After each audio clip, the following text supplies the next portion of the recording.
पाहताय JB TV news. बातमीत सत्यता हीच आमची ओळख। जळगावात दामिनी पथक पुन्हा सक्रिय। विद्यार्थिनींच्या सुरक्षेसाठी महिला पोलिसांची विशेष गस्त।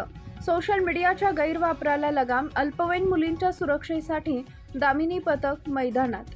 विद्यार्थिनी आणि महिलांच्या सुरक्षेला प्राधान्य देत जळगाव जिल्हा पोलीस प्रशासनाने दामिनी पथक पुन्हा कार्यान्वित केले। अल्पवयीन मुलींना सोशल मीडियाच्या दुरुपयोगामुळे ओढावणाऱ्या विविध घटनांच्या पार्श्वभूमीवर हे विशेष महिला पोलीस पथक पुन्हा सुरू करण्यात आले असून शाळा व महाविद्यालय परिसरात आता या पथकाची नियमित गस्त राहणार आहे। गेल्या काही काळात अनेक जिल्ह्यांमध्ये दामिनी पथकाची कार्यवाही थांबली होती, मात्र जळगाव जिल्ह्यात हे पथक बंद असल्याची माहिती मिळताच पोलीस अधीक्षक श्रीकांत धिवरे यांनी तात्काळ दखल घेत पथक पुन्हा सुरू करण्याचे आदेश दिले। त्यामुळे विद्यार्थिनी, पालक आणि महिला वर्गात समाधान व्यक्त केलं जाते। दामिनी पथकाद्वारे शाळा, महाविद्यालय, कोचिंग क्लासेस तसेच गर्दीच्या सार्वजनिक ठिकाणी गस्त घालण्यात येणार आहे।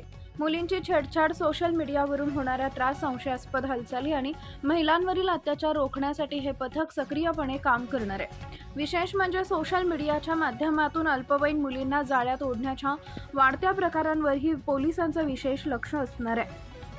पोलीस प्रशासनानं नागरिकांना देखील सतर्क राहण्याचं आवाहन केलं असून कोणतीही संशयास्पद घटना अथवा त्रास होत असल्यास त्वरित पोलिसांशी संपर्क साधण्याचं सांगितलंय।